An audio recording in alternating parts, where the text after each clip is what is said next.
Since Sutherland and Ataidu, I'm sure our generation basically has no female figure to point to.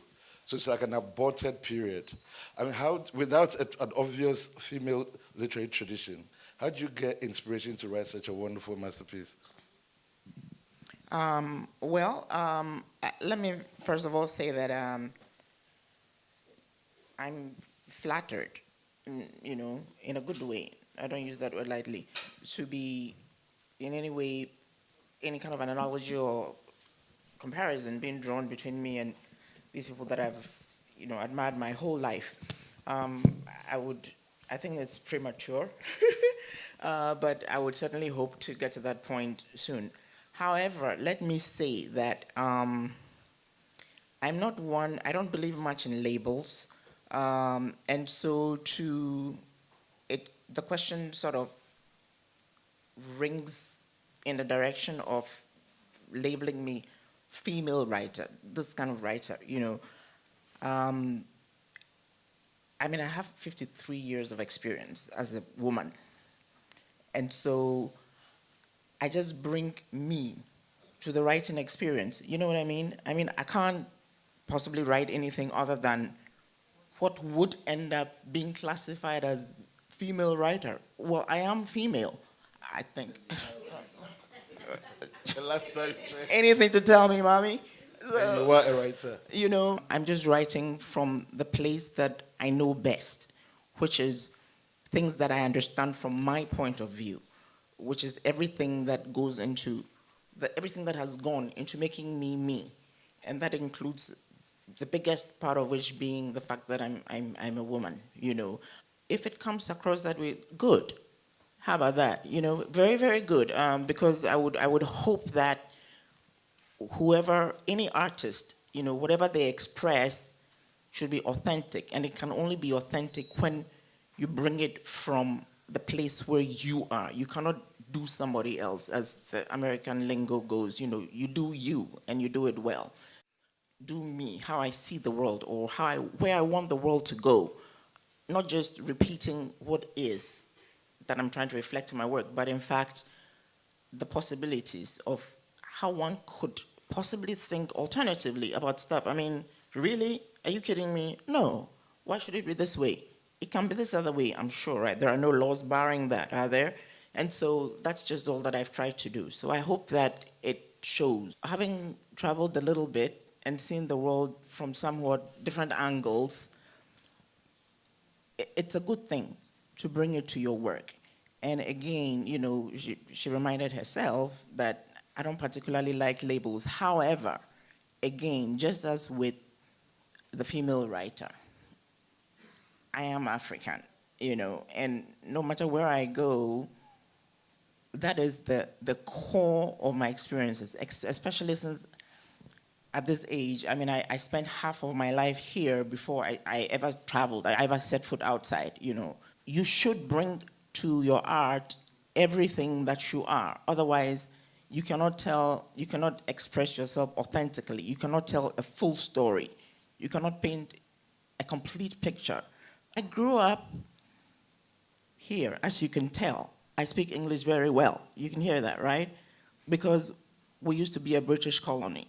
And so going to school, the majority of literature that we were exposed to, well, in my time, and I believe even in Mommy's time as well, was British-oriented literature. And then even when the African writers started, having audience, and being exposed to all of us, their writing also reflected the various sprinklings of British colonialism and what have you, okay? I didn't just read quote unquote African writers and therefore, oh, so I'm an African and I write.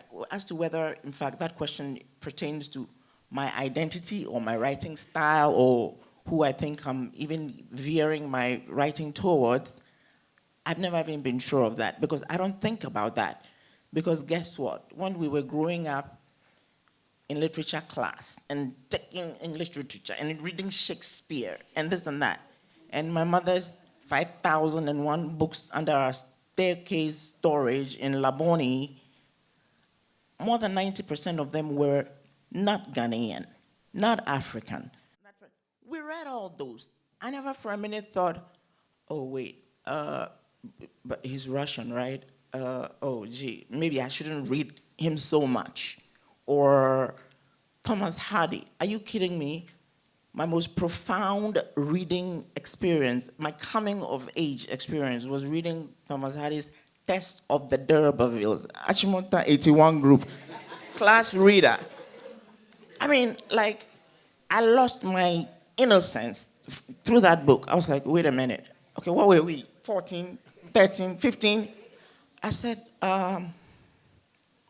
wait, I think, like, is that what they call rape? Like, was she raped? But then I was confused because after the thing happened to her, she turned around and dated the guy. Do you know what I mean? But I wasn't confused about understanding that at the time that whatever it was, that they were very murky about, they never used any words. The word sex was not even meant. I mean, it was very, very clear that something bad happened to her to which she was not a willing party. I grew up from that book. I mean, are you trying to tell me that because he was a British author and he was in fact a man of a certain time period to which I really probably shouldn't relate very well, therefore the book should have had no value to me? Of course not. Yeah. You know, so if I can be his audience, anybody else can be my audience too. So I've never really thought about it. Yeah, I think that answers the I've question. never really thought about it. So my audience is anybody, I hope, that is open-minded enough to pick up a book and look at my name, and which is why it's N. Maria Kwami. Do you know what the N stands for? If I had put that on there, they couldn't pronounce it. I want to go on CNN and I want them to pronounce my name when I get there. Are you with me? I am. Oh, yes. So it's N. Maria Kwami. That's simple. It's phonetic. There are no double consonants or double vowels with squiggles on top. Nothing. How hard is this? This is me. I wrote the book. You want to read it because you're literate and you value writing, hopefully good writing. Read it. If you don't want to read it, as we say in Africa, sebi sebi, then don't read it. I mean, you understand what I'm saying?